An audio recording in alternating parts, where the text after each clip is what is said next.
Welcome back to this is actually our very first episode of Local Leaders Podcast. I am here with a good friend of mine, and we have been doing a lot of work together over the past year. We have, yes. And it's been a lot of fun. It has been fun. This is Candace Boothby she's a president of the Chamber of Commerce here in Newnan-Coweta County. And we've been doing videos around town for local businesses. The Where Are We Wednesdays. Yes. The Try It Tuesdays. Yep. We'll get into your favorite Try It Tuesday, which is what you got me doing. She cornered me and literally stuck me in the video. And that one. Yeah, yes. that one. Oh, that was a fun one. Yes. It was. Define the word fun. It was fun. Yeah. It's all about trying new things. It is. And you tried some new stuff that day. I wasn't planning on it, but it happened. Would you do it again? Actually, I would. You would. So you're a believer now, right? I'm a believer in the business. So you guys want to know what he did? Let's go ahead and start. Let's go ahead and let it out. So we were over with Dr. Craddock. Yes. Southern Vein Care. Yep. And we were filming him about the vein business, right? And then we went next door to his new business, Southern Serenity, which is a aesthetics spa, if you will, right? And it was Try It Tuesday, which means you try something. So we tried the Botox on Chad. And they called it Brotox. Brotox. Great marketing. This is great marketing. This is a marketing and branding company, so that's great marketing. And he was a great sport. He willingly hopped in that chair, took that Botox. This is after he said he didn't want his wife to ever have it. Well, we had to go there, didn't we? I did. I was like, you know what? It's for the viewers. It's for the. Took one for the team. I did. Anything for the chamber. Then what happened 10 days, 2 weeks later? Did you notice something? Other people did. And? I didn't, because I didn't pay much attention to begin with. So would they say you look rested? You look relaxed? Yes. You look like you spent a month at the spa. That is what Botox will do for you. Clearly, I have not gone back in a while, or since then, but. Well, how many months? May. When did we? It was back in the winter. Yeah, that was like maybe February, March of almost this a year year. ago now. Was it that long? Yeah, because this is November. You're due for your Botox. I am. Being as young as you are, and it's only your first treatment, you can probably go a year, 9, 10, 11 months. But after that, you probably need to get on a regular rotation, maybe every 6 months. I do want to go back and talk to Nikki and her team, because there are some questions I have about other things. Okay. So, yeah. Okay. So they do a good job. I love them over there. Yes. They're great. They're fantastic. Well, let's talk about you. Okay. Now we gave them a free plug. Yes. Let's So how long have you been at the chamber? So I started in September of 2003. So I'm into my 23rd year. Wow. It's a long time. And how long have you been? A lot of changes. I bet. Not just with the chamber and businesses, but also the community. So a lot of people don't know this is my third chamber that I've worked at. So I'm from Texas. Are you really? I am. And so I started out at the Greater Killeen Chamber, which is where Fort Hood is located. And then I came to Georgia, and I was with the South Fulton Chamber for a couple of years. Then I left the industry for about 12 years. And 10 of those years I worked for the Fulton County School System, and I ran their foundation and their Partners in Volunteer program. And that was a great experience. It was a very large organization, opened a lot of doors for me. I got to try a lot of new fun stuff. So I like it when you're in a work environment where you have your own laboratory, so you can do experiments and you can succeed and fail, or fail and keep trying till you succeed, and it's okay. You get the latitude and the flexibility to do that. Because at the end of the day, it's all about showing results. Sure.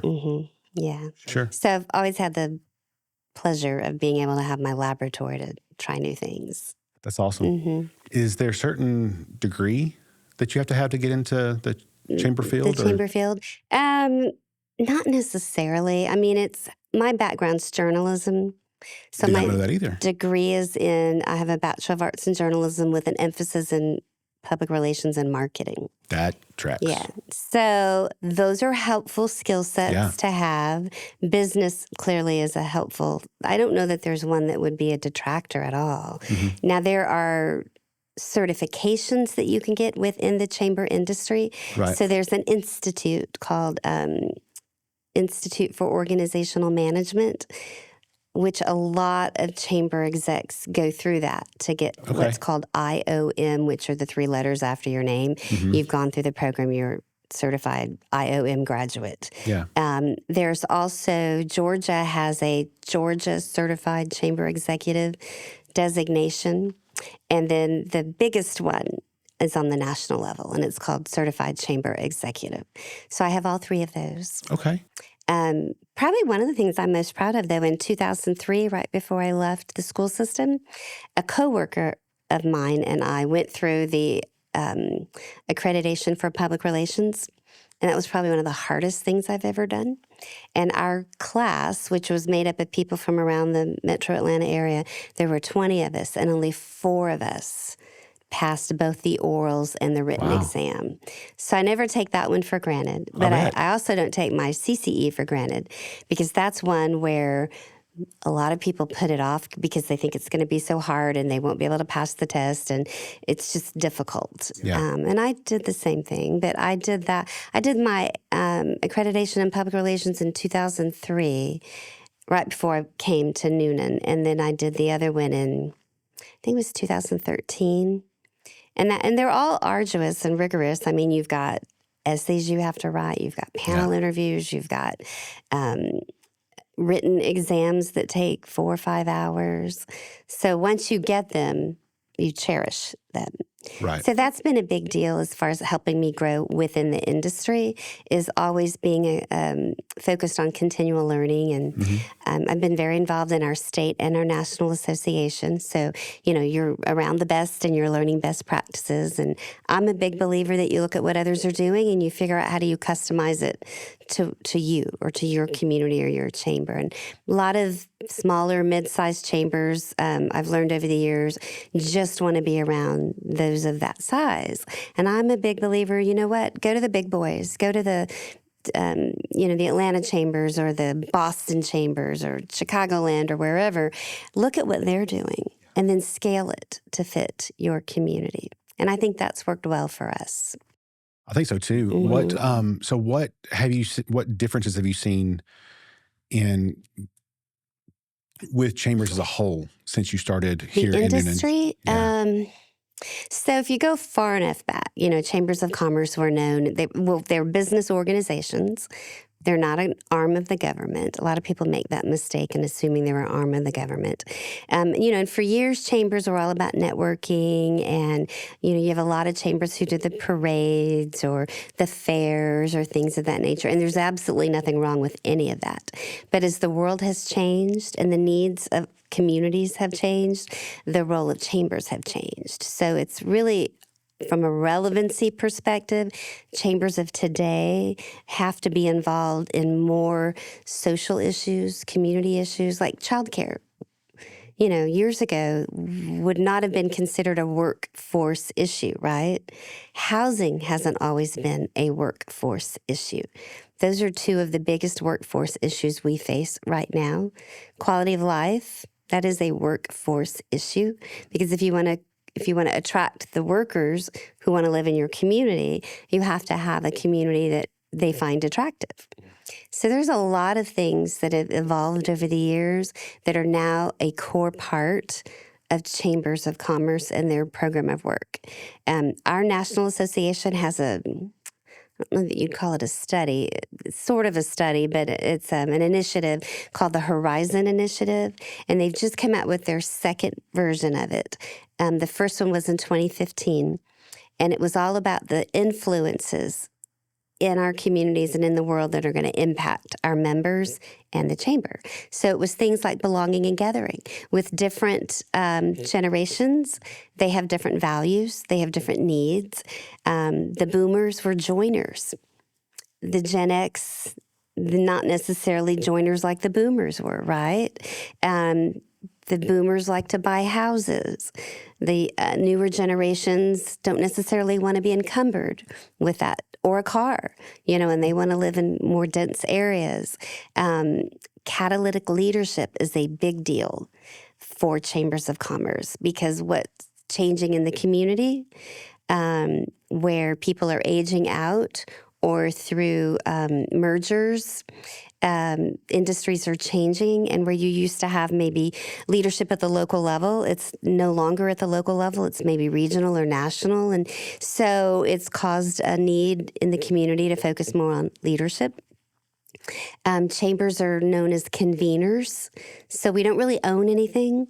So our influence is all about bringing people to the table and influencing around issues. So that, I think, is a bigger role for chambers than maybe what it was even 10, 15, 20 years ago. Global impact, the things that are happening around the globe have a bigger impact on the local community than they used to. Political and social fragmentation. We didn't used to have that high up on the radar, and now that's very high on the radar. And so that ties into your ability to build relationships and convene and bring people together. How we communicate. Technology has changed so much over the years. So we've had to adapt to that as well. And all of this takes resources. And so that's created an even bigger challenge for organizations like Chambers of Commerce, because you have to have more resources in which to deliver services and provide value, because now you're working at it on not just one table, but maybe multiple tables, right? So it's actually, I did an article years ago for a local newspaper, and I made the comment that, I made the comment I was born to do chamber work. And I think the reason I said that is because I like change and I like variety. My dad used to have it's a saying that he loved, variety is the spice of life. And so I've found in the world of chamber, you get to wear a lot of different hats. No day is the same as the next day. And, you can be a marketing person one day and a lobbyist the next day and a fundraiser the next day and an event planner the next day. I mean, it's never boring, ever. But a lot of people look at it and they think, gosh, that looks like fun. From the outside looking in, it's like the duck who's gliding along the water but paddling like hell underneath. That's our world. So we make it look like fun. We make it look easy and all of that. And it is fun, but it is probably one of the most difficult industries, because you do have to wear so many hats and you do have so many people that you have to please. And you're constantly shifting from all those different hats. So you have to have all the skill sets to match that. So that's partly why it never gets dull. But I love it. And it's a great challenge. And you also get to see your results. With community, you're never done. You just get to pause for a moment, acknowledge that you have a moment of success, and then celebrate that one moment. But then you have to get right back on the horse and keep doing your thing, because you're never done. Right. Ever. I can, on a very smaller scale, relate to the many hats, because I'm a solopreneur. I run my business. I am CEO, but it's chief everything officer. Yes. It's filming, it's editing, it's sales, it's marketing, it's admin, It's everything. It's going to chamber events. We just had the conversation off camera that I've been wanting to come to the past 3 weeks worth of stuff. Yeah. But every time I have something on my calendar, I get called away. And that's your bread and butter. Right. Yeah. Even though I'm starting to take more initiative into being more visible at the chamber, because that's where my business is, I still have to take care of the clients. Right. The ones that, Well, and slowly, I think, you do what you can, people start to learn your name. Right. We were talking about people do business with people they know, like, and trust. And in order for them to know, like, and trust you, they have to at least meet you, see you. Right. That creates credibility. It does. Yeah. It does. And on the flip side of that, I can be as visible as anybody, but if I'm not taking care of the client. Right. Yes. The ones that do take that step with me and trust me, then I'll lose that trust. And it's not just that one moment in time. There's an ongoing relationship where you have to attend to that, nurture it, if you will. Yeah. For sure. What? How do you balance everything in your world when it comes to the many hats? So some people might say I don't have balance. Okay. Because I do work 24/7, right? My husband probably would say I don't have balance. I think I do. So I have created a work environment where I don't have my office at the chamber. I'm very disciplined with my calendar. So I've had bosses in previous jobs when I was with the school system that taught me some things about protecting your time or having time to work on the business, not in the business, which is big. So we have something that's called Nat Week, GNAT, the little pesky things that fly around. And we do a week. So when we map out a new year, the third week of the month, we block it off. That is the week we work on the business, not in the business. So we try not to schedule chamber functions that week. Now, it's all about, if you need to meet with your team members or volunteers or whomever, that's a good time to do it. It's a good time to get caught up. It's just a great time to focus. And occasionally there's things we can't avoid and we have to put them in that week, right? But I also try to train staff that you own your time. So when you are creating your calendar, if I'll just use this as an example. I'm working on budget right now. And for those that have done budgets, over the course of however many weeks you're working on that, you could invest 70, 80 hours, right? So I have to block time off. So if I know like Monday is my day to work on the budget, then I block my whole day off. And if somebody were to call me and say, hey, can you meet on Monday? I would say, I'm so sorry, but I am booked solid. A lot of people have a difficult time with that. They feel guilty. Well, I don't have a meeting scheduled. Well, you do. You've scheduled yourself. And if you don't schedule that time to work on those projects so you have the adequate time to do what you need to do, then you're going to end up working till 5 in the morning, 4 in the morning, working every weekend, not having any time to yourself or for your family. So you have to control that. And that is not easy to do just because there are so many meetings and there's so many relationships that you have to consistently pay attention to. And they need time. They create my version of balance through a disciplined schedule. I don't have an office at the chamber because I've learned over the years I couldn't be productive. And when we got when laptops and cell phones and the ability to access files remotely became a core part of our business, it made it easier. But we've had that culture at the chamber for almost 20 years. Where I have not had an office there. And what's interesting is when I made the decision to shift that environment and not be so focused on bricks and mortar for the staff is when we started seeing results. And you know the story that in 2015 we were named National Chamber of the Year. I attribute that to in 2006-07 we completely changed the work environment.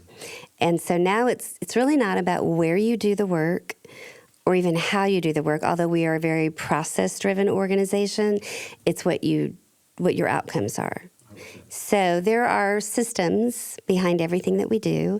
There are things we do as a staff to communicate regularly, to share. Everybody at the beginning of the week has to share their priorities, where their time is being spent.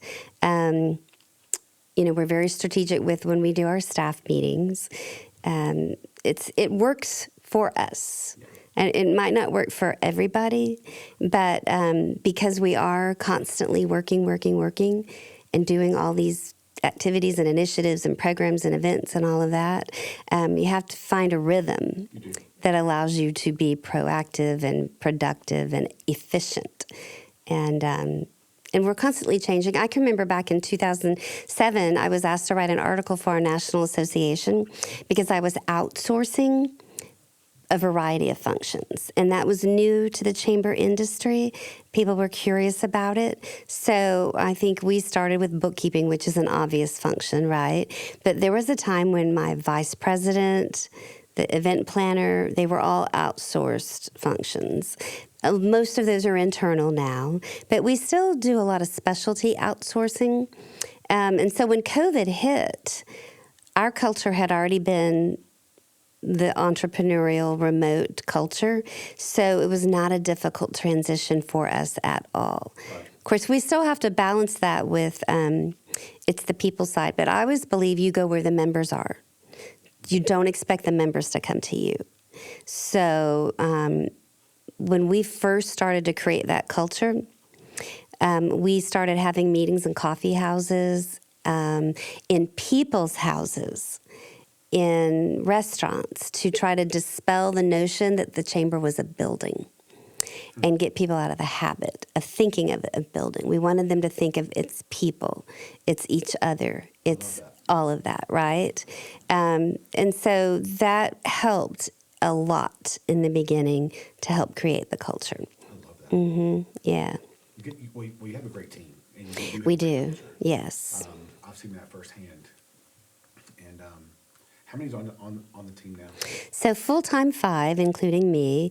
And then we have 2 contractors, well, 3 if you count the company we contract with for bookkeeping, and then a part-time admin person that helps out at the front desk. Yeah, so it is a good team. We're blessed. Mm-hmm. Yeah, all the ones that I've dealt with in working with you guys has been just a very, very pleasant experience. They're all committed. Mm-hmm. They enjoy what they do. Last year was our best year ever in the history of the organization. And when I say that, it's by the numbers, right? But it's also the tone and the feel. So our engagement numbers are off the chart. Like today, we were talking about Friendsgiving.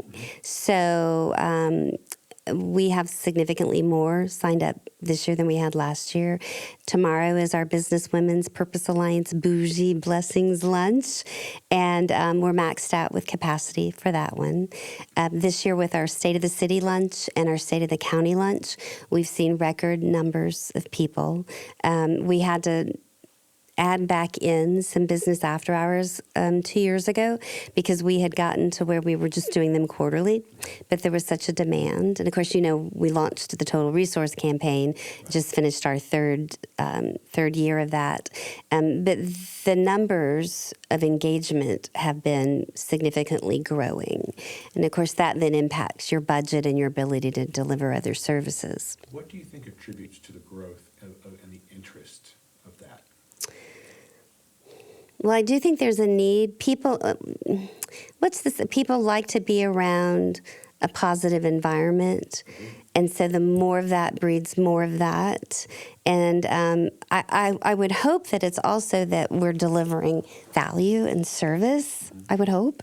It's interesting, we just did a member survey, and networking still comes up as the number one thing. And that's not the norm for a lot of chambers anymore. But this community, even though it's grown, is still a close-knit community. It's so interesting because we still have a great sense of place as a whole. And you travel around to other communities, you don't really feel that. They lose that sense of place. And so I think that what we experience is also a reflection of the community and vice versa. So, I think it's really just people like the product that we're delivering. They like where we're spending our time on initiatives.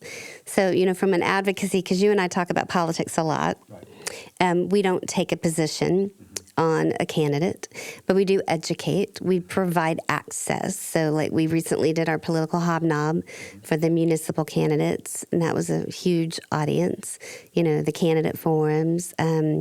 We'll have great I think we had... the politics and pancakes. Yes, the politics and pancakes are great. We always have Chris Clark, who's the president of the Georgia Chamber, do the moderation in the panel and give us an update on things in Georgia. And he does a great job. So some of it, I think, is the variety of product. So, like with Total Resource Campaign, we're giving more options to the members to do different things. And it's not all about events always. It's sometimes like with the program you and I work on, the Where We Wednesday, Try It Tuesday, it's giving members access to services that can help them elevate their brand or tell their story, like the expert articles. People love those, but it's something simple they can do by writing an article about their industry to go in our Thrive publication, and they don't have to go to an event, right? Well, and if I may, sorry to interrupt, but like Sure.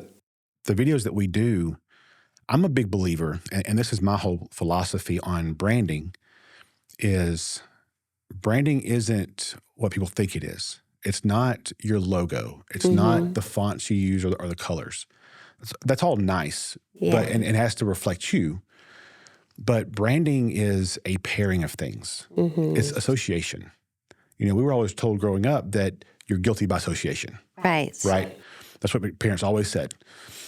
Well, Did that work? For me, it did. For me, it did. I was always scared of my dad. But like it's a pairing of things.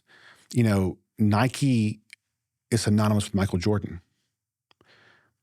Now, it helped that he was great. Right. But he wore Nikes every day in every game. So it's not only a pairing of things, but it's a consistent pairing of things. It's also a feeling that it evokes, right? It is. There's a sense of something that comes with every brand. Yep, exactly. And doing those videos, business owners get a chance to associate themselves and pair themselves with the chamber. Right. In a very visible manner.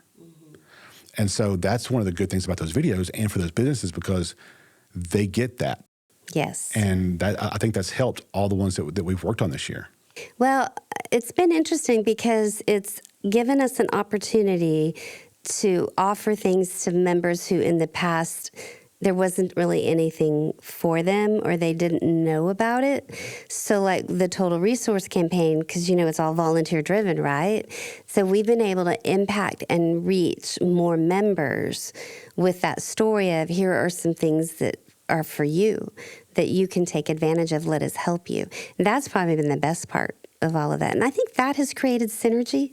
So, having that core group of 50 volunteers that are out there talking with members and non-members has helped elevate our brand and our messaging.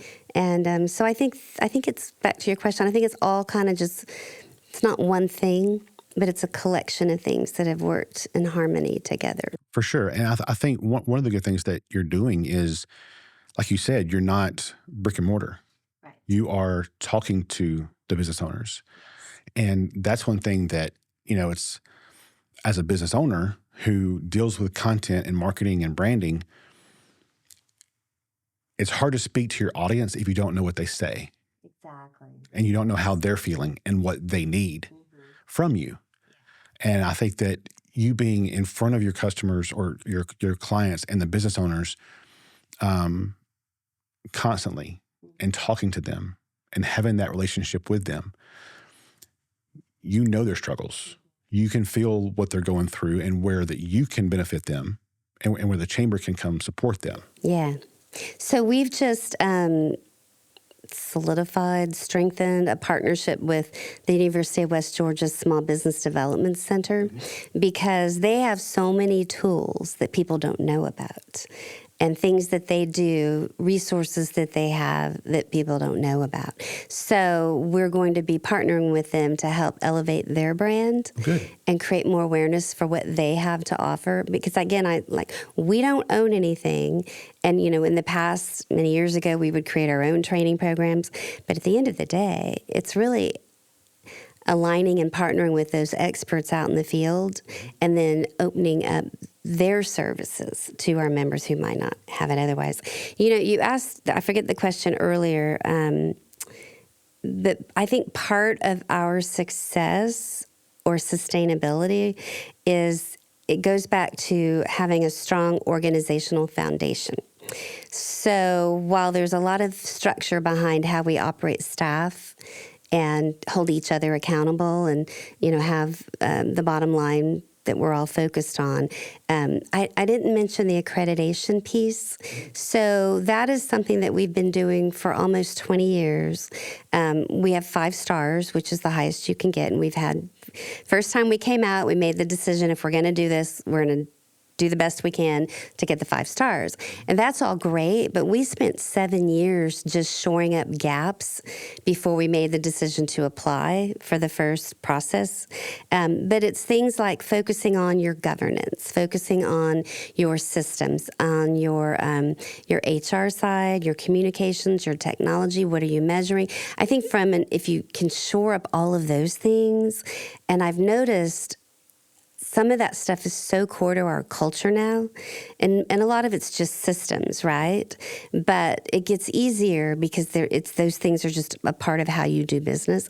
Like we have a process sheet, checklist, whatever you want to call it, timeline for everything we do.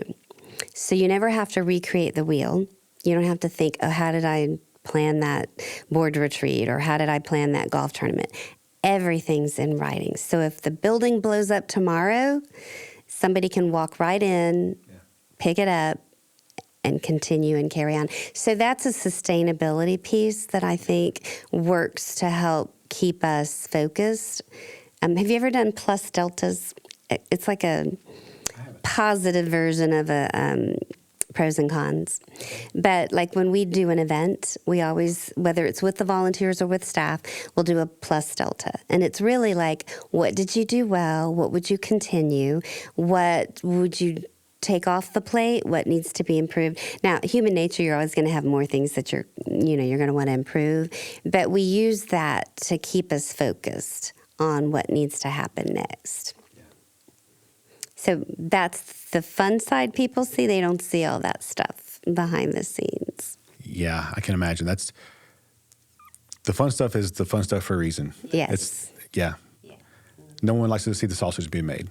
No. Mm-mm. And they don't want to hear how you make the watch. They just want to know what time it is. That's a great analogy. That's perfect. Exactly. So you mentioned the events a lot. What all events do you guys offer, and the follow-up, what's your favorite? So we bucket them. So there's networking events, and then we sell those by morning, noon, and night. We have a little saying, you can network from sunup to sundown. And then there's signature events, and then there's alliances, and then there's initiatives. So the networking events would be things you're familiar with, like Breakfast Club, the Business After Hours, Connections in the Courtyard. Member Connect is kind of a networking event, but it's an educational event, like how do you build your journey at the Chamber? It's all about Chamber 101. And then there's signature events. And signature events are really about generating resources for the Chamber, but also creating experiences for members. So everybody loves our Golf Classic. So we just celebrated 40 years. And I can remember back in 2004, we had a facilitator that came to town, and she did focus groups with members and non-members. And the one thing that was universal, what is the Chamber known for, was golf, right? So we've worked really hard over the years to redefine our mission, focus what we're doing, align everything to the mission. I'm a big believer in, if it doesn't align with your mission, doesn't matter if it's a great project, we don't need to be doing it, right? But what is so interesting, fast forward from 2004 until today, our most recent survey, what was the number one thing we're known for that people love? It's the golf tournament. So kudos to a great golf tournament, right? Yeah. But on the signature events, we have things like our annual State of the Chamber. Sometimes it's a gala, sometimes it's a lunch. It's been a breakfast in the past. Pickleball is new. Yeah. We just completed year 2. We sold that thing out. We partner with the Southern Pickleball Association, and we had to cut off registration because we were maxed out. And we'd sold all of our spots for exhibitors. Did you buy one for next year? Did I see your name on the list? I did not. Am I imagining? I think I must be imagining that. No, that's a whole other question I'll get to in a minute. But okay. remind me because I want to come back to that. Okay, we'll come back to that one. So those are some of our signature events. Then we have initiatives, right? And so those are more on the advocacy side. The big one coming up, we used to do something called the Forward Coweta Summit, which was all about bringing people together around growth issues or sustainability issues or community issues. So it was a one-day event. So we are launching One Coweta, which is an ongoing year-round collection of things centered around community growth and development and stakeholder engagement. That's very trendy right now. It is, yeah. Well, and not in general, but for Coweta. It is, yes. And a lot of communities have a Fayette Forward or One Fayette or, all over. We launched something called Civic Match, and it's kind of still in the prototype stage, but it was the Leadership Coweta grads were surveyed based on what are you interested in, what are your skill sets, as far as service with an organization. And then we surveyed nonprofits. And we have a very robust nonprofit alliance. They average about 40 at all of their monthly meetings. So what are your needs as a nonprofit? Where do you need a volunteer? Do you need board? Do you need hands-on? And so then we matched them up based on how they answered the survey. And so we've got some successes of recent Leadership Coweta grads who are now involved. So Leadership Coweta grad would be an initiative, right? Not Leadership Coweta grad, Leadership Coweta. Okay, and then there's our alliances. So I think we have 8 alliances now, from the Nonprofit Alliance, Chamber Champions are an alliance, the Economic Prosperity Alliance, the Safety Council Alliance. We launched the Business Women's Alliance this year. Next year, on January 22nd, we will be launching Next Gen Alliance. So these alliances aren't standing committees. They are, some of them do have regular meetings, like Safety Council meets monthly. Our buddy Justin does an amazing job running that. Deidre Bembry has done a fantastic job with the Business Women's Alliance. So those are more niche groups focused on where your needs are, where your interest. And we tell men it is perfectly acceptable. We invite men to our ladies' bougie lunch, brunch, express, whatever, because 85% of your purchasing power are females. So if you do business with a female, wouldn't you want to put yourself in the room with females, right? Absolutely. Because we're doing business, right? So alliances are a big deal for us. We did away with standing committees many, many, many years ago. That was a national trend. We do kind of follow the national trends because they're best practices, right? Sure. Sure. So you wanted to ask a question about pickleball? So not pickleball exactly. Well, first, what's your favorite event? Oh, my favorite event. So because advocacy is so important, and it's not an event, it's initiative, One Coweta. And it's new, right? And so we get to have some fun with it. I do enjoy the golf tournament. I enjoy pickleball. I have to go to all of this stuff, right? If you look at ribbon cuttings, Colleen Mitchell does all the ribbon cuttings for us. She's great. She's amazing, but she did 68 last year. That is 68 different events. They're all at lunch, mostly. There's a meal. We have people that regularly attend ribbon cuttings that aren't chamber champions.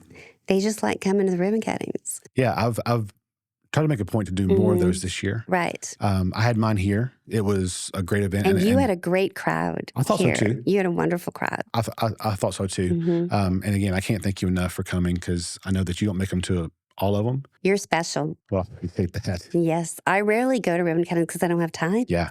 It goes back to that you have to pick and choose. You do. Where and we do have enhanced investors.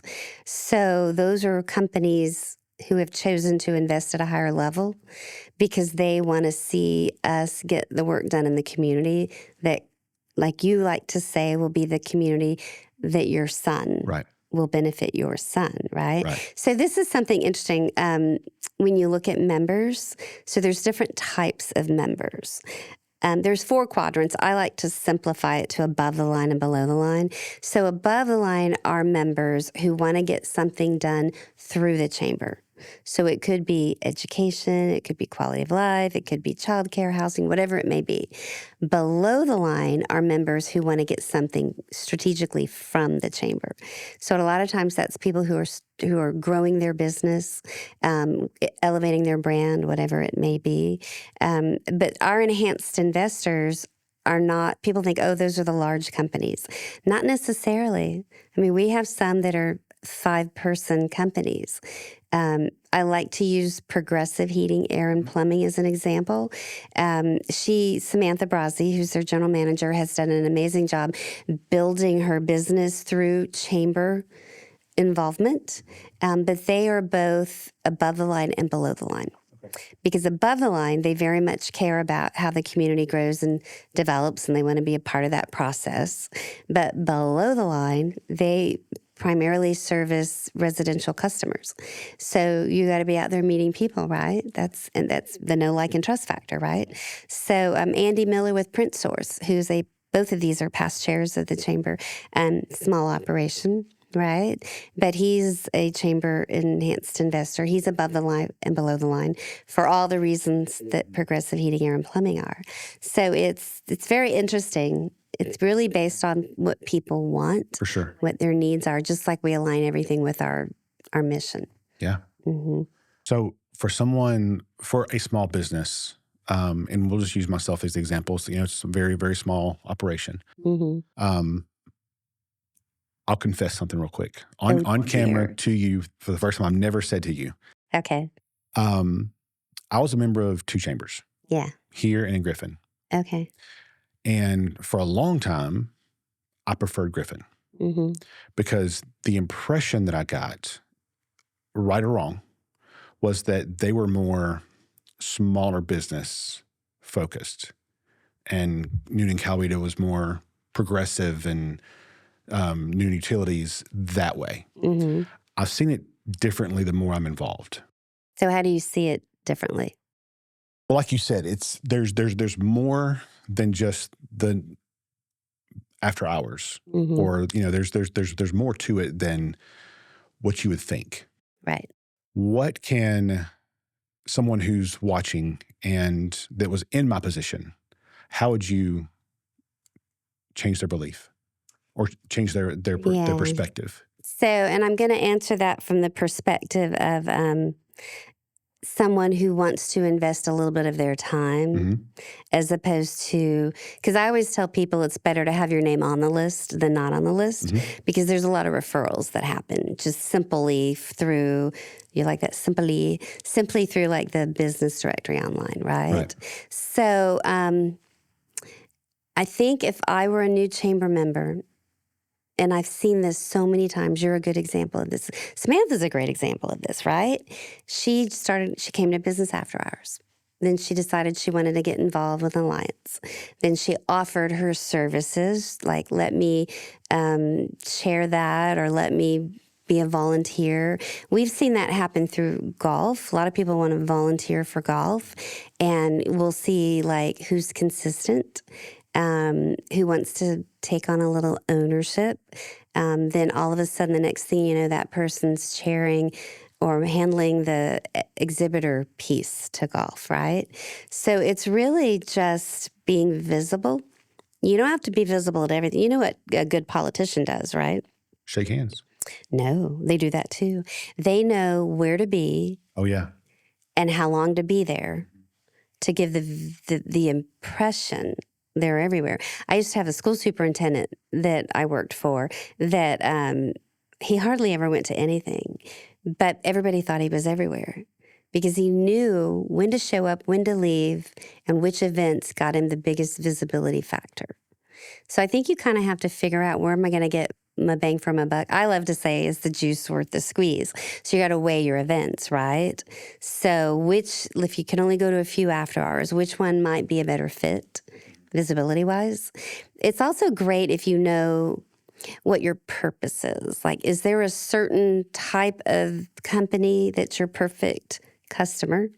So when you go to an event, you don't necessarily want to just hand your cards out to everybody, right? That's not really helpful. You want to, nothing wrong with calling the chamber and asking, hey, can you tell me is so-and-so going to be at this event? Or who in this demographic will be at this event? So that you're prepared when you get there. You know who to look for. The other thing is use your staff as resources. Use your other volunteers, like Justin's a great example, as a resource. If there's somebody you want to meet, maybe you don't even know who they are, you just know what type of company you want to meet, then ask for an introduction, whether it's an e-introduction or a text introduction or a physical at an event because you've done your research so you know who's going to be there. It's really using the tools. You can kind of fast track your involvement if you're a little more strategic with how you do that. That's fascinating because honestly, I never would have thought to go that route. I would have just thought to okay, I'll show up. Yeah. And because this is what I did. So I would never go. We have a mutual friend with Nick Ramey. And I would never go to a chamber event unless I knew he was going. Because he was your comfort factor. 100%. And you're quiet. You're kind of shy. I am. Except on camera. Like I can talk to a camera all day because it's not a person. Yeah. And it's not going to hurt you. It's not, and I'm good like this. Right. Yes. But walking up to somebody and just, hey, I'm Chad. Right. That's not in my comfort zone. So I would go and just stay in the corner with him, and people would know him because he's involved. Yes. And he would then. But he wasn't always known. Right. He slowly got known. And so he would introduce me, and so it would be that kind of thing. But yeah, I would never think to make the initiative to call the chamber or to call partners and be like, hey, who else is going to be here for this event? So you know Nina on our staff, right? Nina. So she is our member engagement manager. Okay. That's a newish role for us. She'll celebrate 2 years with us in January. And a big purpose behind that role is to do exactly what I've just said. It's all about figuring out how do you help not just the members, but one by one by one. So she'd be more than happy to sit down with whomever and customize a plan. Like, where do you need to be? When do you need to be there? And who do you need to see? That was going to be part of my next question is how would I get a strategy for that? And as much as Nina blows up my phone and email, I'm happy to return the favor. Yes. Well, it's all about strategy. It is. It really is all about strategy. And, we are in the relationship business. You're in the relationship business, right? And relationships are all about building. It's like a piggy bank, right? The more you are attentive to it and the more you give to it, the more you can put in your bank. So that one day, if something were to happen and you need some support, you've built up your bank. Yeah. It's full and you can pull some resources out of it. So not that you're ever going to need that, but, no, I get it. But you do a lot of repeat business. Okay, that doesn't always just happen. Right. You have to cultivate it, right? So if you're really involved and all of a sudden you disappear, at some point, all that energy and effort that you put into it goes away. Yeah. And so that you have to keep that visibility factor up there. So that's where the strategy comes in. 100%. Think about this. So let's say you had an expert article, right? You may not be able to be in an event for 6 months, but oh my goodness, you were in the last issue of Thrive, which is a quarterly publication, and it's everywhere. So I'm seeing you, even though I'm really not seeing you. Right. So your visibility factor is still way up there. Yeah, and that's what. So I mean, you're speaking my language here because that's the. Underneath the surface, that's the one problem that I solve for small businesses here is obscurity and visibility. I help put their face and their brand on social media. Right. And so that's one avenue. But also that is one avenue, but at the same time, to build trust, content goes a long way in that, but there's nothing that beats this. No, and you made me think of something else. So, and this goes back to community. We have such an involved community, and we're blessed with a lot of great organizations.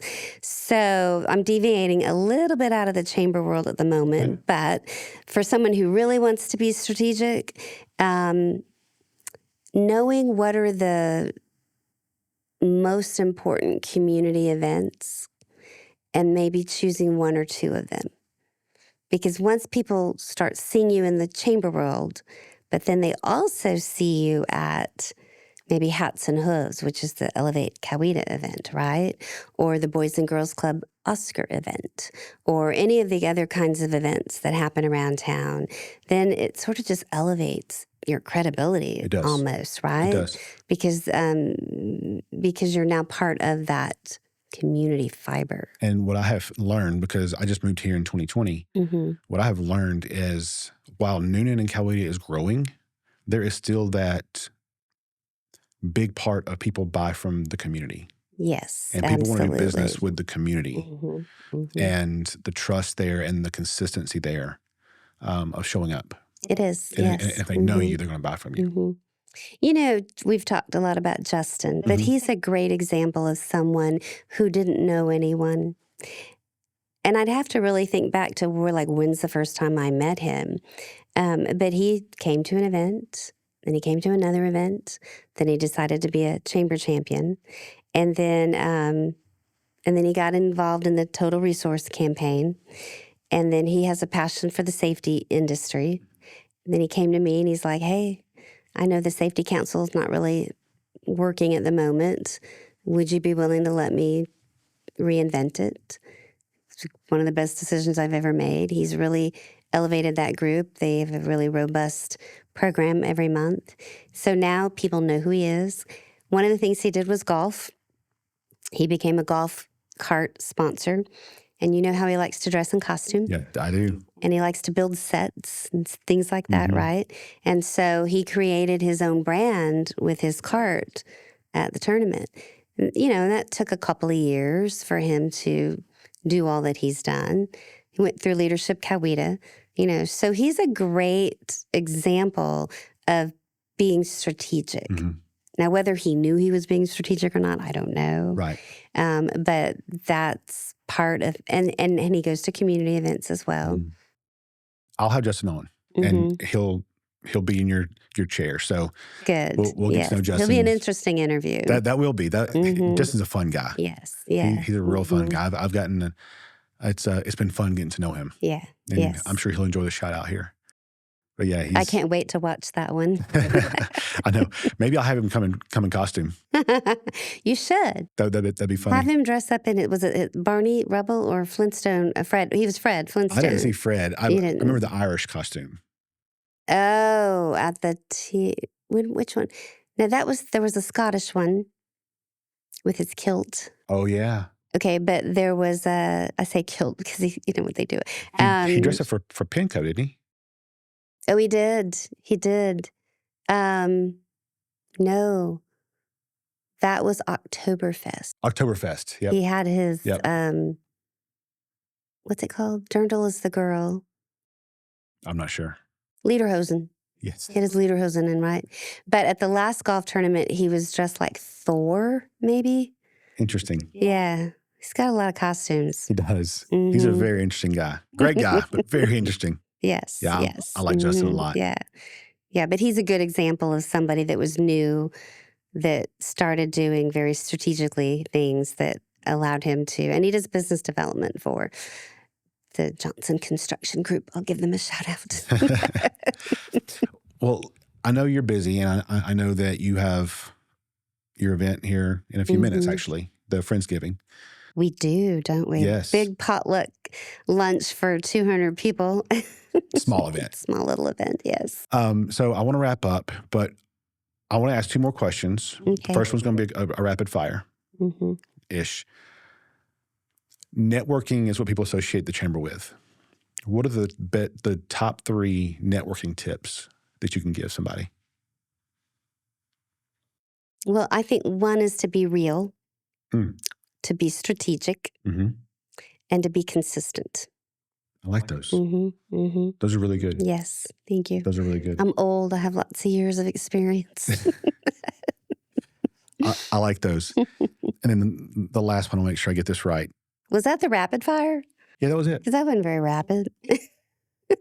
Candace, for you, that was rapid. See, rapid is like color, animal You place. gave 3 answers. I did, yes. And for you, that was very rapid. Yes, it was. Yes. Because we joke, because the videos that we do, they're supposed to be 3 minutes. 3 to 5 minutes, and I filmed for an hour for one of them. Well, now that was a unique one. There was food involved There with was that food one, involved right? in that one. Yes. That was a fun one, though. That was a fun one. That was yes. at Dunk's. It was you and Dunk Dennis, himself and yes. Dennis. Which I don't really typically invite someone to be a part of that, but it worked. It did. We were doing things throughout the day, and it was fun to invite him to be a part of that. Yeah. I know he enjoyed it. He did. And y'all ate some good food. Yes. Yes. Y'all ate some I really didn't get good to food. really enjoy it, because we were talking and they were bringing new things, but I'd like to go back and do a repeat of all of that. It's like, you know what? This was on the house. We'll just come back and do it on But the I'll house. tell you, our dunks, probably still Scott Burtis' dunk video that he did for us is still better, because it was just Scott literally pushing food into his mouth while Dunk talked. That's funny. Did you film that one, or was that Nick? Oh, Nick Yeah. probably filmed that one. Yeah. Still out there on the internet and the chamber website if people want to see that. Okay. Both of them. Yeah. I know that the one I was at was a lot of fun with Dennis and Dunk. Yeah. So the one question that I'm going to ask everybody is, what do you want people to say about your contribution to this community 10 years from now? So I hope that people will think that not just me, but the chamber was part of creating a better community, being a part of taking the journey and elevating the journey. And, a lot of communities fall asleep at the wheel, right? I don't want us to ever do that. So I'm a big believer in servant leadership and helping people and connecting. And one of the biggest things, I think one of my best skill sets is connecting people. I was going to say that. Yeah.